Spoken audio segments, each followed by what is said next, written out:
সাদ বিন আবি ওয়াক্কাস রাদিয়াল্লাহু তাআলা আনহু বলছেন, উহুদের দিন আন ইয়ামিনি ওয়া আন ইয়াসারি, আমার ডানে এবং আমার বামে, রজুলাইনে আলাইহিমা সায়াব ও বায়াজিন, দুইজন সাদা ধবধবে কাপড় পরিহিত ব্যক্তি যুদ্ধ করছিল উহুদের দিন। সাদ বিন আবি ওয়াক্কাস বলছেন,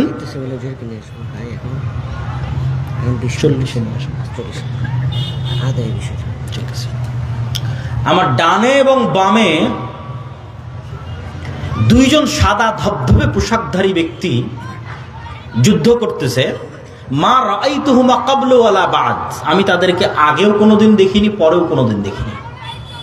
আমি এই ঘটনা গিয়ে রাসূল সাল্লাল্লাহু আলাইহি ওয়াসাল্লামকে বললেন, আল্লাহর নবী বললেন, ইউকাতিলানি আশাদ্দাল কিতাল ওয়া হুমা জিবরাইল ওয়া মিকাইল। আল্লাহর নবী বললেন, তোমার দুই পাশে যে দুইজন মুজাহিদ সাদা ধবধবে পোশাক পরে যুদ্ধ করতেছিল ভয়ঙ্করভাবে, এরা দুইজন আর কেউ নয়, জিবরাইল এবং মিকাইল। হাদিস সহিহ মুসলিম 2414। আয়েশা রাদিয়াল্লাহু তাআলা আনহা বলছেন, রাসূলুল্লাহ সাল্লাল্লাহু আলাইহি ওয়াসাল্লাম লাম্মা রাজা রাসূলুল্লাহ সাল্লাল্লাহু আলাইহি ওয়াসাল্লাম মিনাল খান্দাক, আল্লাহর নবী খন্দকের দিন যুদ্ধ থেকে ফিরে এসেছেন। খন্দকে মক্কা এবং তার আশেপাশের আরব গোত্রগুলো একত্রিত হয়ে 1 মাস ব্যাপী মদিনাকে ঘিরে রেখেছিল। পরে বিশাল ঝড়ে সব ছত্রভঙ্গ হয়ে গেছে। তো আল্লাহর নবী এটাকে বিজয় মনে করে ঘরে ফিরে এসেছেন, অস্ত্র রেখে দিয়েছেন, গোসল করতে যাবেন। তো জিবরাইল এসে বলছেন, ওয়াজাআতা সিলাহ ওয়াল্লাহি মা ওয়াজাআনা, আপনি অস্ত্র রেখে দিয়েছেন, আমরা তো অস্ত্র রাখিনি। জিবরাইল কেন অস্ত্র রাখেনি? জিবরাইল এই জন্য অস্ত্র রাখেনি যে খন্দকের যুদ্ধে 3টা ইহুদি গোত্র গাদ্দারি করেছিল, বানু কুরাইজা, বানু কাইনুকা, বানু নাজির। এই 3টা ইহুদি গোত্র মদিনা সনদে আল্লাহর নবীর সাথে চুক্তিবদ্ধ আছে যে মদিনার ওপর যেই আক্রমণ করুক না কেন, আমরা তোমাদের সাথে একতাবদ্ধ থাকব। ঠিক এখন যেমন বাংলাদেশের সব রাজনৈতিক দলগুলো মনে মনে একতাবদ্ধ হচ্ছে, হ্যাঁ আগের সরকারের বিরুদ্ধে আমরা একতাবদ্ধ। তাহলে এই চুক্তি কেউ ভঙ্গ করে, গাদ্দারি করে যদি কেউ আগের সরকারকে পুনর্বাসন করার চেষ্টা করে, তো সেম অবস্থা, যে মদিনার সব পক্ষ একমত যে মদিনায় আক্রমণ করলে আমরা মুহাম্মদ সাল্লাল্লাহু আলাইহি ওয়াসাল্লামের সাথে আছি। কিন্তু এই কথা বলার পরেও 3টা ইহুদি গোত্র এই গত 1 মাস তলে তলে মক্কার মুশরিকদের সহযোগিতা করেছে। এটা মুহাম্মদ সাল্লাল্লাহু আলাইহি ওয়াসাল্লামও জানে, ফেরেশতারাও জানে, আল্লাহও জানে। তো জিবরাইল এসে বলছে, আমরা তো অস্ত্র রাখিনি, যুদ্ধ তো মক্কার মুশরিকদের সাথে শেষ হয়েছে, গাদ্দারদের সাথে তো শেষ হয়নি, মুনাফিকদের সাথে তো শেষ হয়নি। অতএব এক্ষুনি বের হন। তো কোথায় যেতে হবে? ইলা বানি কুরাইজা, বানি কুরাইজার উদ্দেশ্যে বের হন। তো আনাস রাদিয়াল্লাহু তাআলা আনহু কি বলছে দেখেন। আনাস রাদিয়াল্লাহু তাআলা আনহু বলছেন, কাআন্নী আনজুরু ইলাল গুবারি সাতিআন ফি যুকাক বানি গানাম মাওকিবা জিবরিল। আল্লাহর নবী যখন ঘর থেকে বের হয়ে সাহাবীদের বললেন, চলো বানু কুরাইজার গোত্রের দিকে, জিবরাইল আদেশ দিয়েছে। তো আনাস রাদিয়াল্লাহু তাআলা আনহু বলছেন, আমরাও যখন বানি কুরাইজা গোত্রের দিকে এগিয়ে যাচ্ছি, তখন আমাদের আগে আগে জিবরাইলের ঘোড়সওয়ার বাহিনীর ঘোড়ার আঘাতে তৈরি হওয়া উড়ন্ত ধুলা আমরা দেখতে পাচ্ছি। আল্লাহু আকবার। মোটর সাইকেল গেলে যেমন ধুলা তৈরি হয়, তখন আমরা এখান থেকে 700-600 জন একত্রে রওনা দিচ্ছি বানু কুরাইজার দিকে। তো আমাদের আগে আগে ধুলা উঠতেছে, তো আমরা তো যাইনি, তো কিসের ধুলা? তো আনাস রাদিয়াল্লাহু তাআলা আনহু বলছেন যে ইহুদিদের অলিগলিতে জিবরাইলের বাহিনীর উড়ন্ত ধুলা আমরা চোখে দেখতে পাচ্ছি। সহিহ বুখারী 4117। আল্লাহ সুবহানাহু ওয়া তাআলা সূরা আনফালের মধ্যে, সূরা আলে ইমরানের মধ্যে, সূরা আহজাবের মধ্যে আসমান থেকে বদর, উহুদ, খন্দক, হুনাইনে তিনি ফেরেশতা অবতীর্ণ করেছেন। এই মর্মে আয়াত স্পষ্টভাবে আল্লাহ বলেছেন, ইস্তাস্তাগীসুনা রাব্বাকুম ফাস্তাজাবা লাকুম আন্নী মুমিদ্দুকুম বিআলফিম মিনাল মালায়েকা। তোমাদের প্রতিপালক 1000 ফেরেশতা পাঠিয়ে তোমাদের সহযোগিতা করেছে। ইস্তাকুলু লিল মুমিনিনা আলা ইয়াকফিয়াকুম আইয়ুমিদ্দাকুম রাব্বুকুম বিসালাসাতি আলাফিম মিনাল মালায়েকা মুনজিলিন। তোমাদের প্রতিপালক 3000 ফেরেশতা অবতীর্ণ করে সহযোগিতা করেছেন। হাযা ইমদিদকুম রাব্বুকুম বিখামসাতি আলাফিম মিনাল মালায়েকাতি মুসাওয়িমিন। সারিবদ্ধভাবে 5000 ফেরেশতা অবতীর্ণ করে তোমাদের প্রতিপালক সহযোগিতা করেছে। ইয়া আইয়ুহাল্লাযীনা আমানু যকুরু নি'মাতাল্লাহি আলাইকুম ইয জাআতকুম জুনুদুন ফাআরসালনা আলাইহিম রিহান ওয়া জুনুদান লাম তারাউহা। খন্দকের যুদ্ধে আমরা 2টা বাহিনী পাঠিয়েছিলাম, একটা বিশাল ঝড়ো বাতাস, আর একটা এমন সেনাবাহিনী যাকে তোমরা দেখতে পাও না, সেটা যে ফেরেশতার সেনাবাহিনী। আব্দুল্লাহ বিন জুবাইর রাদিয়াল্লাহু তাআলা থেকে বর্ণিত, তিনি বলেন, সামি'তু রাসূলুল্লাহ সাল্লাল্লাহু আলাইহি ওয়াসাল্লাম ইয়াকুল ফি কতল হানজালা ইবনে আবি আমির। হানজালা রাদিয়াল্লাহু তাআলা আনহু বাসর ঘর থেকে বেরিয়ে যুদ্ধ করে শহীদ হয়েছেন। সাহাবীরা বলছে তাকে গোসল দিতে হবে। তো রাসূলুল্লাহ সাল্লাল্লাহু আলাইহি ওয়াসাল্লাম বলছেন, ইন্না সাহিবাকুম তুগাসসিলুহুল মালায়েকা। হানজালাকে গোসল দেওয়ার দরকার নেই, এই জন্য যে হানজালাকে ইতিমধ্যে ফেরেশতারা গোসল দিয়ে ফেলেছে। সম্মানিত উপস্থিতি, আরো অসংখ্য হাদিস রাসূলুল্লাহ সাল্লাল্লাহু আলাইহি ওয়াসাল্লামের জীবদ্দশায় ফেরেশতাদের সংক্রান্ত পেশ করা যাবে। রাসূলুল্লাহ সাল্লাল্লাহু আলাইহি ওয়াসাল্লাম একদিন বসে আছে এরকম মজমায়, একজন অপরিচিত ব্যক্তি আসলেন, এসে আল্লাহ নবীকে জিজ্ঞেস করছে, ইসলাম কি বলেন, ঈমান কি বলেন, ইহসান কি বলেন। সাহাবীরা বলছে, ওর চেহারায় সফরের আলামত নাই এবং আমরা কোনোদিন দেখিনি। এখনকার মদিনা যত ছোট, সেই কালের মদিনা আরো ছোট, হাতে গোনা যায় একটা গ্রামের মানুষকে। এক গ্রামের সবাই সবাইকে চেনে, 500-600 মানুষ, 500-600 ঘর, সবাই চিনে। তা আমরা চিনিও না, আর এতে বিমান আর রকেটের সফর নয়, মরুভূমির সফর, সফরের আলামতও নাই। একদম ইস্ত্রি করা সাদা ধবধবে জামা গায়ে দিয়ে আসতে যেমন হয়, আমরা তো গাড়িতে আসছি, তবুও কত সফরের আলামত গায়ে লেগে আছে। তো যখন জিজ্ঞেস করে শেষে বিদায় নিয়ে চলে গেল, তখন রাসূল জিজ্ঞেস, জানো কে ছিল? তো বলে, না, আপনি এবং আল্লাহ ভালো জানেন।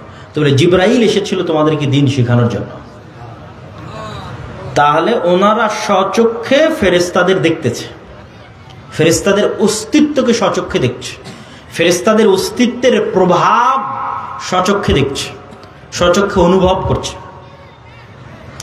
রাসূলুল্লাহ সাল্লাল্লাহু আলাইহি ওয়াসাল্লাম বলছেন, আজকে জিবরাইল আসেনি। কেন আসেনি? বাড়িতে মূর্তি এই জন্য, ছবি এই জন্য। ছবি সরাও, জিবরাইল আসবে। লা ইয়াদখুলুল মালায়েকাতু ফি বাইতিন, ওই বাড়িতে ফেরেশতা প্রবেশ করে না যে বাড়িতে কুকুর আছে আর ছবি আছে। রাসূলুল্লাহ সাল্লাল্লাহু আলাইহি ওয়াসাল্লাম বলছেন যে জিবরাইল আমাকে এত বেশি পরিমাণে মিসওয়াক করতে বলে, আমার মুখের গন্ধে জিবরাইলের কষ্ট হয়। আমার এবং আপনার কাছে মনে হয় কোনো গন্ধ নাই, কিন্তু ওই যে কুকুরের ঘ্রাণ শক্তি বললাম সূক্ষ্ম, তা আমার এবং আপনার কাছে মনে হচ্ছে কোনো গন্ধ নাই, কিন্তু এই মানবিক গন্ধই ফেরেশতাদের কষ্ট দেয়। তাহলে মুহাম্মদ সাল্লাল্লাহু আলাইহি ওয়াসাল্লামের পবিত্র মুখের গন্ধ যদি ফেরেশতারা কষ্ট পায়, তাহলে যে সারাদিন বিড়ি আর সিগারেট খাচ্ছে, ওর কাছে ফেরেশতা থাকবে না শয়তান থাকবে? আবার বলেন, ওর কাছে ফেরেশতা থাকবে না শয়তান থাকবে? শয়তান। ফেরেশতা থাকার কোনো সুযোগ নাই। ও শয়তানের বন্ধু এবং শয়তানের গোলাম। ওর অন্তরের রূহ মারা গেছে, ওর মুখের রূহ মারা গেছে, এই নূর মারা গেছে, নাই। এটা চোখের পাওয়ার যেমন সত্য, ওই নূরের অস্তিত্ব তেমন সত্য। কানের শ্রবণ শক্তির পাওয়ার যেমন সত্য, ওই নূরের অস্তিত্ব তেমন সত্য। ওর হৃদয়ের নূরের অস্তিত্ব তেমন সত্য। সম্মানিত উপস্থিতি, তাহলে সাহাবায়ে কেরাম গায়েবের উপর কঠোর থেকে কঠোর ঈমান রাখতেন। এই জন্য তারা কখনো দুনিয়ামুখী ছিলেন না, এই জন্য তারা কখনো ইসলামের বিজয়ের জন্য কম্প্রোমাইজ করেননি, কম্প্রোমাইজের আদর্শকে তারা অবলম্বন করেননি। কেননা তারা ঈমান বিল গায়েব, ইয়াকিনের পর্যায়ে ছিল। আর আমাদের ঈমান বিল গায়েব নাই, এই জন্য আমাদের আজকে এই দশা। আপনাকে বুঝানোর সুবিধার্থে যদি আরো স্পষ্ট করে বলি, যে মূসা আলাইহিস সালাতু ওয়াস সালাম তৎকালীন ফেরাউনের কাছে দুনিয়াবী শক্তিতে যতটা দুর্বল ছিল, আজকের ফিলিস্তিনের গাজার মানুষ অতটা দুর্বল নয় ইসরায়েলের কাছে। আরো যদি ঘুরিয়ে বলি, আজকের ইসরায়েলের কাছে ফিলিস্তিনের গাজার মানুষ যত দুর্বল, আজ থেকে 3000-4000 বছর আগে ফেরাউনের কাছে মূসা আলাইহিস সালাম তার চেয়ে শতগুণে বেশি দুর্বল ছিলেন দুনিয়াবী দিক থেকে, দুনিয়াবী শক্তি ক্ষমতার দিক থেকে। আরো যদি বুঝানোর জন্য বলি, আজ থেকে 1400 বছর আগে মুহাম্মদ সাল্লাল্লাহু আলাইহি ওয়াসাল্লাম এবং তার সাহাবীরা আবু বকর, ওমর, ওসমান, আলী রাদিয়াল্লাহু তাআলা আনহুম, খালিদ বিন ওয়ালিদ, আমর ইবনে আল-আস, তারা পারস্য এবং রোমান সাম্রাজ্যের তুলনায় যতটা দুর্বল ছিল, আজকের সারা বিশ্বের মুসলমানেরা আমেরিকা, ইউরোপের তুলনায় অতটা দুর্বল নয়। আরো সহজ করে বলি, আজকের সমগ্র বিশ্বের মুসলমানেরা আমেরিকা এবং ইউরোপের দুনিয়াবী শক্তির তুলনায় যতটুকু দুর্বল, তার চেয়ে শতগুণ দুর্বল ছিল মুহাম্মদ সাল্লাল্লাহু আলাইহি ওয়াসাল্লাম এবং তার সাহাবীরা, খালিদ বিন ওয়ালিদ এবং আমর ইবনে আল-আসেরা দুনিয়াবী শক্তির তুলনায় তৎকালীন রোমান এবং পারস্যের কাছে শতগুণ বেশি দুর্বল ছিল। তাহলে ওরা জিতলো কেমনে? ওদের জয় লাভের মূল রহস্য দুনিয়াবী নয়, কেন দুনিয়াবী শক্তিতে এটা মোকাবেলা সম্ভব নয়। ফেরাউনের শক্তির সামনে মুসার শক্তি জিরো দুনিয়াবী শক্তিতে, সুতরাং বিজয় সম্ভব নয়। রোমান এবং পারস্য সাম্রাজ্যের শক্তির সামনে মুসলমানদের শক্তি জিরো, এখানে বিজয় সম্ভব নয়। আজকে মুসলমানদের শক্তি থাকার পরও মুসলমানদের বিজয় নাই কেন? খালিদ বিন ওয়ালিদ, আমর ইবনুল আস এরা বদর, উহুদ, খন্দকে স্বচক্ষে ফেরেশতাদের সহযোগিতা দেখেছে, যে কিভাবে ফেরেশতা নেমে এসে যুদ্ধ করে মুহাম্মদ সাল্লাল্লাহু আলাইহি ওয়াসাল্লামের পক্ষে। আল্লাহর শক্তি এবং আল্লাহর ক্ষমতার উপর অগাধ আস্থা। ফলত যখন এরা যুদ্ধের ময়দানে অবতীর্ণ হয়েছে, তখন দুনিয়াবী শক্তির উপর ভরসা না আল্লাহর সাহায্য সহযোগিতার উপর ভরসা? আল্লাহর সাহায্য এবং সহযোগিতার উপর ভরসা। এই জন্য যুদ্ধের মাঠেও সালাত আদায়ের আদেশ। কেননা সালাত হচ্ছে পৃথিবীর সবচেয়ে বড় টেকনোলজি। আল্লাহ সুবহানাহু ওয়া তাআলার সাহায্যকে পৃথিবীতে টেনে নিয়ে আসতে পারে। বুঝার জন্য টেকনোলজি বলতেছে, যাতে বুঝার সুবিধার্থে হয়, আপনার ভাষা যাতে আপনার কাছে বুঝার সুবিধার্থে হয়, যে আল্লাহর সাহায্য পৃথিবীতে টেনে নিয়ে আসবে। এর সবচেয়ে শক্তিশালী টেকনোলজি হচ্ছে সালাত। এই জন্য যুদ্ধের মাঠেও সালাত আদায় করো, কারণ দুনিয়াবী শক্তির কোনো কথা নেই। দুনিয়ার লজিকে তো সবাই মিলে ফায়ার করার কথা, বোমা বর্ষণ করার কথা, গুলি করার কথা, তীর চালানোর কথা, তরবারি চালানোর কথা, কিন্তু আল্লাহর লজিকে না। একদল যুদ্ধ করবে আর একদল সালাত আদায় করবে, কেননা ওটার মাধ্যমে গায়েবী মদদ পৃথিবীতে নেমে আসবে, অদৃশ্য শক্তির মদদ পৃথিবীতে নেমে আসবে। দুনিয়াবী শক্তি দিয়ে মুসলমানদের বিজয় সম্ভব নয়। তো আজকের মুসলমানদের সমস্যা হচ্ছে, এরা না আল্লাহর উপর ভালোভাবে বিশ্বাস স্থাপন করে, না আল্লাহর শক্তি এবং ক্ষমতা সম্পর্কে জানে, না ফেরেশতার উপর কোনো বিশ্বাস আছে। আপনি নিজে চিন্তা করেন যে আজকে সাহাবীদের যে ঘটনাগুলো তুলে ধরলাম, এইটাতে কি মনে হয় যে সাহাবীরা ফেরেশতাকে কেমন বিশ্বাস করতেন? আর আমি এবং আপনি ফেরেশতাকে কেমন বিশ্বাস করি যে না ফেরেশতা আছে? শুধু তো মুখে বলেছে আমানতু বিল্লাহি ওয়া মালাইকাতিহি, ঈমান আনছে আল্লাহর উপর, ঈমান আনছে ফেরেশতার উপর। কি ওই ঈমান কিসের ঈমান? যদি আল্লাহ এবং আল্লাহর শক্তি, আল্লাহর ক্ষমতা, আল্লাহর সাহায্য, গায়েবী মদদ, ফেরেশতার অস্তিত্ব, নূরের অস্তিত্ব, এগুলোর উপর যদি মুসলমানদের বিশ্বাসই থাকতো, তাহলে মন্দির পাহারা দিয়ে ভোট নেওয়া লাগতো না। যখন এগুলোর উপর বিশ্বাস নাই, তখন দুনিয়াবী লজিকে বিজয় অর্জন করতে হবে। দুনিয়াবী লজিকে মুসলমানদের বিজয় হবে না। মুসলমানদের বিজয় গায়েবী মদদই হবে। মুসা আলাইহিস সালাতু ওয়াস সালামকে আল্লাহ সুবহানাহু ওয়া তাআলা শিখিয়েছেন যে তুমি যা দেখো, দুনিয়ার মানুষ যা দেখে তা বাস্তব নয়। কেন? এগুলো আল্লাহর নূরের পর্দা দিয়ে ঢাকা আছে। এর আড়ালে সকল কার্যকরণের সূত্রের মালিক আল্লাহ সুবহানাহু ওয়া তাআলা। মুসাব্বিবুল আসবাব, একচ্ছত্র সকল কার্যকরণের সূত্রের মালিক তিনি। সবকিছুকে সেকেন্ডে পরিবর্তন করে দিতে পারেন। তো তুমি যেই লাঠি দিয়ে গত 30-40 বছর, মুসা আলাইহিস সালামের বয়স যদি 40 বছর হয়, তাহলে যেই লাঠি দিয়ে তুমি গত 30 বছর যাবৎ গাছের পাতা পেড়েছো, যেই লাঠি দিয়ে তুমি নদীর এবং খাল অতিক্রম করে গেছো লাফ দিয়ে পার হয়ে, তোমার এতদিন থেকে যে লাঠিটা তোমার সাথে আছে, ওই লাঠিকে আমি সাপ বানিয়ে দিচ্ছি, যাও। বাহির থেকে নিয়ে আসা কোনো লাঠি নয়, যেটা উনি গত 15-20 বছর থেকে নিজের সাথে বহন করছে, সেই লাঠি। আল্লাহ বাহির থেকে একটা লাঠি দিলে দিয়ে বলে যে দেখো এটা লাঠি, এটাকে আমি সাপ বানিয়ে দিয়েছি না। তুমি যে লাঠি 15-20 বছর থেকে বহন করছো, ওই লাঠিকে সাপ বানিয়ে দিলে। তুমি একদিন থেকে জানো যে এটা লাঠি। যাতে তুমি ভালোভাবে শিখো যে ফেরাউনের যা দুনিয়াবী শক্তি আছে, এগুলো সমান জিরো।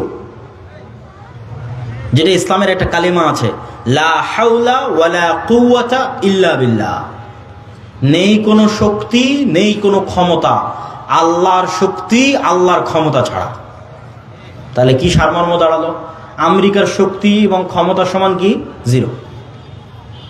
এই বিশ্বাস যেই দিন অর্জন করতে পারবেন ইয়াকিনের লেভেলে, সেই দিন আপনার ঈমান সাহাবীদের ঈমানের কাছাকাছি হবে।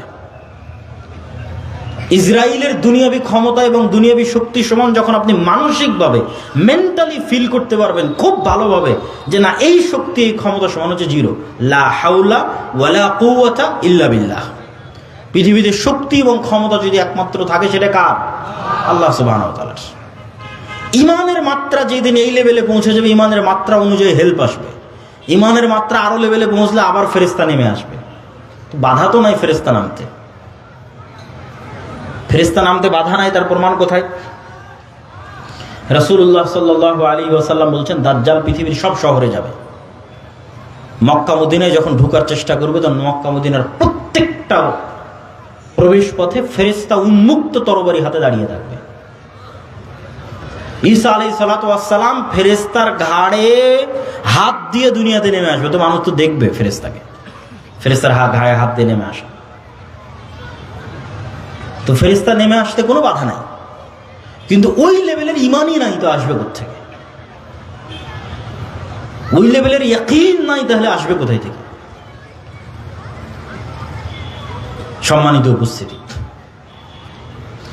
মুসলমানদেরকে আল্লাহ সুবহানাহু ওয়া তাআলা পৃথিবীর সবচেয়ে শক্তিশালী টেকনোলজি এটা মুসলমানদের দিয়েছে, সেটা যে সাউন্ড টেকনোলজি। এটাও বুঝার সুবিধার্থে বলতেছে, যাতে ধারণ করতে পারেন আমার কথাটাকে যে আমি কি বলতেছি। আল্লাহ সুবহানাহু ওয়া তাআলা পৃথিবীকে সৃষ্টি করেছেন আওয়াজ দিয়ে, কুন ফায়াকুন, হও হয়ে যাও। আল্লাহর আওয়াজ যথেষ্ট। আল্লাহ সুবহানাহু ওয়া তাআলা পৃথিবীকে ধ্বংস করবেন আওয়াজ দিয়ে। ইসরাফিল যখন বাঁশিতে ফু দিবে আওয়াজ তৈরি হবে, ওই আওয়াজ আকাশ বুঝতে পারবে, ওই আওয়াজ সূর্য বুঝতে পারবে, ওই আওয়াজ চন্দ্র বুঝতে পারবে। এগুলো আওয়াজ রিসিভ করা মাত্র চূর্ণ বিচূর্ণ হয়ে যাবে, কেন ওইভাবে সেট আপ করা আছে, ওইভাবে ইনস্টল করা আছে। আমার গায়ের এই জামারও আওয়াজ বুঝার সক্ষমতা আছে, এই মাইকেরও আওয়াজ বুঝার সক্ষমতা আছে, কিন্তু কোন আওয়াজ বুঝে আমি জানি না। আল্লাহ সুবহানাহু ওয়া তাআলা সাউন্ড টেকনোলজির কিছু জ্ঞান সুলাইমান আলাইহিস সালাতু ওয়াস সালামকে দিয়েছিলেন। পিঁপড়াও কিছু বলে আমি বুঝি না, গরুও কিছু বলে আমি বুঝি না, সুলাইমান আলাইহিস সালাম বুঝতেন। পাখিও কিছু বলে আমি বুঝি না। তাহলে পৃথিবীর প্রত্যেকটা বস্তু আওয়াজ রিসিভ করে এবং আওয়াজ ছাড়ে। ইউসাব্বিহু লিল্লাহি মা ফিস সামাওয়াতি ওয়া মা ফিল আরজ। আল্লাহর তাসবিহ পাঠ করে, মান নয়। আরবি যারা জানে তারা খুব ভালোভাবে জানে ইউসাব্বিহু লিল্লাহি মা ফিস সামাওয়াতি ওয়া মা ফিল আরজ। মানে শুধু যাদের জ্ঞান আছে, যারা কথা বলতে পারে, দুনিয়ার মানুষের লজিক এরা নয়, প্রত্যেকটা জড়বস্তু আল্লাহর তাসবিহ পাঠ করে। তো জড়বস্তু যে আল্লাহর তাসবিহ পাঠ করে, আমি যে শুনতে পাই না, আমার শোনার সীমাবদ্ধতা। কিন্তু প্রত্যেকটা বস্তু আওয়াজ বের করে এবং আওয়াজ রিসিভ করে। এই কাগজের আওয়াজ আছে, আওয়াজ বের করে এবং আওয়াজ রিসিভ করে। আপনার কাছে এটা এখন কঠিন মনে হলে আমি একটু সহজ করে দিই, বুঝার সুবিধাতে সহজ করে দিই। এই কাগজটা আগে কি ছিল? কি ছিল বলেন? আঁশ কি ছিল? হ্যাঁ, কোনো একটা গাছের ছাল বাকলা অথবা তুলা, আমাদের কাপড় তুলা ছিল, ওটা কোথায় ছিল? গাছে ছিল, তাই না? এবার গাছ যখন দেখবেন তখন আপনার ব্রেনে কাজ করবে যে গাছের জীবন আছে, এটা তো বোঝা যায়। গাছের জীবন আছে এটা বোঝা যায় না? ও বড় হয় কিভাবে, ধান দেয় কিভাবে, আম দেয় কিভাবে, ফল দেয় কিভাবে? তো যে আম ধান ফল দিতে পারে, ও কথাও বলতে পারে। আজকে ওর কথা বোঝার ক্ষমতা আমার নাই, তাহলে এটা আলাদা কোনো অস্তিত্বশীল নয়। সব জিনিস আপনি দেখেন ঘুরে ফিরে কোনো না কোনো একটার সাথে কানেক্টেড, আল্লাহর প্রকৃত অস্তিত্বের সাথে কানেক্টেড। যে চেয়ারের উপর আমি বসে আছি, এটা কাঠ ছিল, গাছের সাথে সম্পৃক্ত। এইভাবে এগুলো, এই যে প্রত্যেকটা মেটাল যেগুলোতে তৈরি হয়েছে, এগুলো কোনো খনিজ পদার্থ থেকে আনা হয়েছে। কোনো এক খনিজ, যে খনি আছে, সেখান থেকে সেই পদার্থ বের করে এটা তৈরি করা হয়েছে। ওখানে যখন ছিল তখন আপনি ঠিকই বুঝবেন যে না, আমার তো জীবন আছে, আস্তে আস্তে বাড়তেছে, আস্তে আস্তে বড় হচ্ছে। এখন ওখান থেকে বের করে আপনি ক্যামেরা বানিয়েছেন, তাই এখন কথা বলতে পারে না, শুনতে পারে না, এটা ভুয়া কথা। ইরানের রাজধানীতে এবং কাতারে হামাসের এবং ইরানের যে বিজ্ঞানীদের হত্যা করা হয়েছে, এর বেশিরভাগগুলোকে মোবাইল বিস্ফোরণে হত্যা করা হয়েছে। এই জন্য আফগানিস্তানের সরকার মাঝখানে সম্পূর্ণ নেটওয়ার্ক এবং ইন্টারনেট বন্ধ করে দিয়েছিল ভয়ে। আমি এখানে বসে থাকবো, এই মোবাইল ওয়েভ রিসিভ করতে পারে, ওয়েভ রিসিভ করে দেখেই তো কথা বুঝতে পারি আমি। মানে কথাটা তো ওয়েভের মাধ্যমে আসতেছে, আমি মেসেজ দিচ্ছি, ওয়েভের মাধ্যমে যাচ্ছে। তো যখন কোনো এক লেভেলের ওয়েভ ছাড়বে, যেই লেভেলের ওয়েভ ছাড়লে এটা এখানেই বিস্ফোরণ হয়ে যাবে। এই টেকনোলজি ইসরায়েল অর্জন করেছে। তো তো ঠিক যেমন এই মোবাইল আজকের আধুনিক প্রযুক্তিতে ওয়েভ রিসিভ করতে পারে, আল্লাহ সুবহানাহু তাআলার মাধ্যমে এই মোবাইল আওয়াজও রিসিভ করতে পারে। সাউন্ড টেকনোলজি, আওয়াজ, এটা পৃথিবীর সবচেয়ে শক্তিশালী। এটা বিজ্ঞানীদের পক্ষে আবিষ্কার করাও সম্ভব নয়, ভবিষ্যতেও কোনোদিন সেভাবে তারা আবিষ্কার করতে পারবে না। এইটা আল্লাহ মুসলমানদের দিয়েছে। সেটা কি? সেটা হচ্ছে কোরআন। কোরআন কার সাউন্ড, কার আওয়াজ? এটা আল্লাহর আওয়াজ, সাউন্ড। কোরআন যেটা আমরা তেলাওয়াত করতেছি এটা স্বয়ং আল্লাহর আওয়াজ, এটা স্বয়ং আল্লাহ সুবহানাহু ওয়া তাআলার সাউন্ড। এই জন্য রাসূল সাল্লাল্লাহু আলাইহি ওয়াসাল্লাম বলতেছে যে কিয়ামতের পূর্ব মুহূর্তে আল্লাহু আকবার ধ্বনিতে প্রাচীর পড়ে যাবে, শহর বিজয় হবে আল্লাহু আকবার ধ্বনিতে। জিকির এই জন্য খুব পাওয়ারফুল। জাকারিয়া আলাইহিস সালাতু ওয়াস সালাম যখন আল্লাহ সুবহানাহু ওয়া তাআলার কাছে চাইলেন সন্তান, বার্ধক্য বয়স, তা আল্লাহ সন্তানের ওয়াদা দিলেন, তিনি বুঝতে পারছেন না কেমনে সন্তান। তখন আল্লাহ বলছেন তুমি সকাল সন্ধ্যে জিকির করো। এই সকাল সন্ধ্যে জিকিরই এই অসম্ভবকে সম্ভব করে দিবে যে বার্ধক্য বয়সে তোমার বন্ধে স্ত্রী সন্তান হয়ে যাবে। কেন? সকাল সন্ধ্যার জিকির তো সাউন্ড তৈরি করবে। লা ইলাহা ইল্লাল্লাহ, লা হাওলা ওয়ালা কুওয়াতা ইল্লা বিল্লাহ, সুবহানাল্লাহি ওয়া বিহামদিহি সুবহানাল্লাহিল আযীম।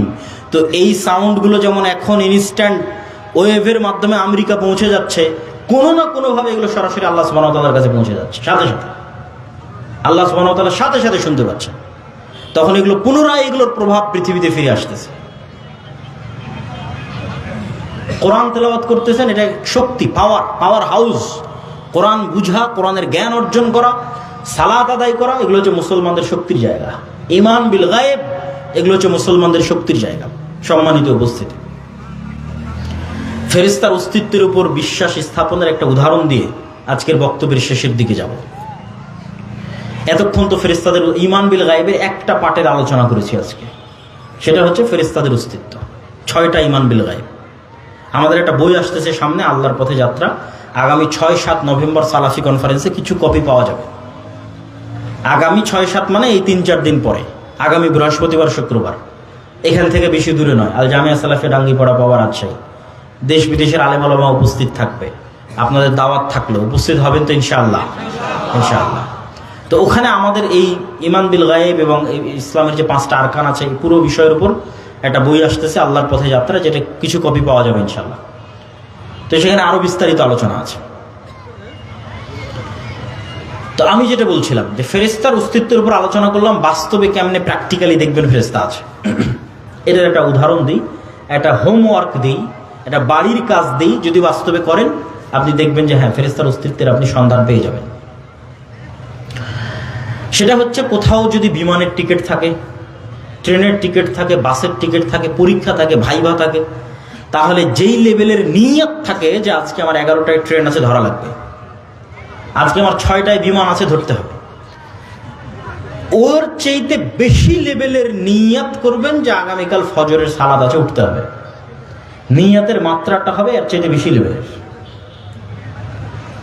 প্লেন থাকলে, বিমান থাকলে, বাস থাকলে যেই লেভেলের নিয়ত হয়, ধরা লাগবে, পরীক্ষা থাকলে, ভাইভা থাকলে, তার চাইতে বেশি লেভেলের নিয়ত হবে যে আপনি ফজরের সালাত আদায় করবেন আগামীকাল।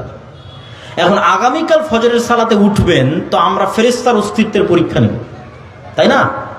তা ফেরেশতার অস্তিত্বের যেহেতু পরীক্ষা নেব, তাহলে তার মানুষকে বলার দরকার নাই যে ভাই, আব্বা, আম্মা, ভাই, বোন, যে আমাকে একটু ফজরে উঠিয়ে দিয়ে।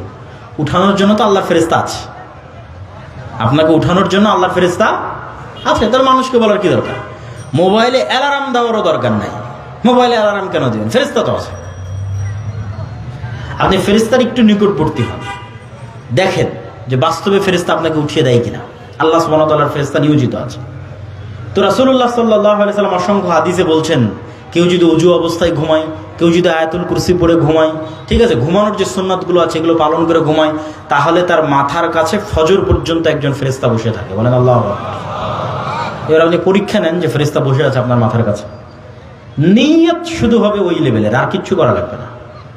ব্যাস, মানুষকেও বলার দরকার নেই, অ্যালার্ম দেওয়ার দরকার নেই, ঠিক সময়ে ফেরেশতা আপনাকে উঠিয়ে দিবে। আপনি পরীক্ষা করে দেখেন কিভাবে উঠিয়ে দিবে, সেটার পরিবেশও ফেরেশতা তৈরি করবে। আল্লাহ এভাবেই তাদের দায়িত্ব দিয়ে রেখেছে। এখন মশার কামড়ে আপনাকে উঠিয়ে দিবে, না বৃষ্টি ঝড়ের আওয়াজে আপনাকে উঠিয়ে দিবে, না অন্যদিন শয়তানের পর্দার কারণে আজান কানে ঢোকে না।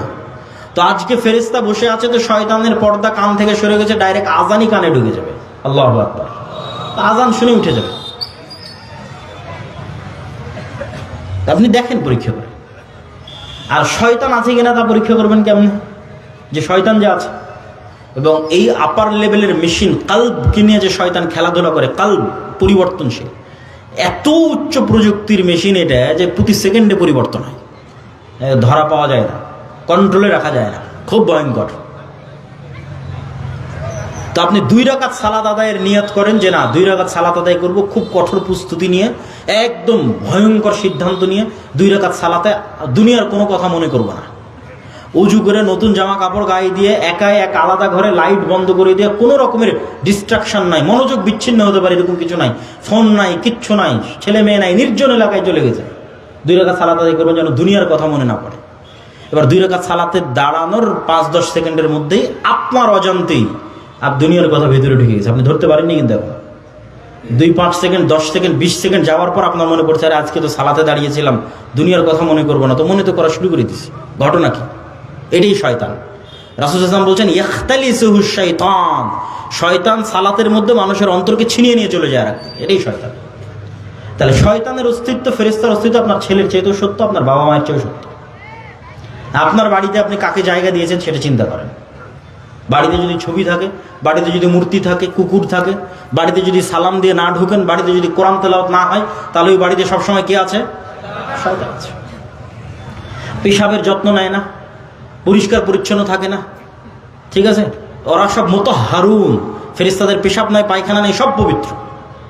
তাহলে যে পেশাবের যত্ন নেয় না, উজু করে না, নামাজ পড়ে না, ওর কাছে ফেরেশতা থাকবে জীবন? যে উজু ভাঙলেই উজু করে, ওর সাথে ফেরেশতা থাকবে। অথবা অন্তত যে 5 ওয়াক্ত সালাত আদায় করে, পেশাব থেকে বেঁচে থাকে, পেশাব থেকে পবিত্র থাকে, ফরজ গোসল হলে গোসল আদায় করে, এর সাথে ফেরেশতা থাকবে। বরকতের ফেরেশতা, রহমতের ফেরেশতা। আর ফেরেশতা কেন্দ্রিক কত অসংখ্য হাদিস আছে রাসূলুল্লাহ সাল্লাল্লাহু আলাইহি ওয়াসাল্লামের। কেউ যদি মসজিদে সালাত আদায় করে সালাতের জায়গাতেই বসে থাকে, তো না ওঠা পর্যন্ত ফেরেশতার জন্য দোয়া করতে থাকবে। কেউ যদি অসুস্থ ভাইকে দেখতে যায়, তাহলে তার জন্য ফেরেশতা দোয়া করতে থাকবে ইস্তেগফারের, তার অসুস্থ ভাইকে দেখতে যাওয়ার জন্য। ওই ব্যক্তি অসুস্থ ভাইকে দেখতে গেলেই করেন। কেউ যদি জুমার দিন মসজিদে যায়, তাহলে ফেরেশতারা দরজায় বসে থাকে, কে আগে আসতেছে তার নাম লেখার জন্য। তারপরে যখন খতিব সাহেব মেম্বারে উঠে, তখন খাতা বন্ধ করে দিয়ে তারাও বক্তব্য শোনার জন্য বসে যায়। কোথাও যখন মানুষ একত্রিত হয় আল্লাহর নাম উচ্চারণ করার জন্য, তখন পৃথিবীতে কিছু ফেরেশতা আছে 24 ঘন্টা ভ্রমণ করতেছে, কে কোথায় আল্লাহর জিকির করতেছে, স্মরণ করতেছে, ওরা তখন ওখানে একত্রিত হয়ে যায়।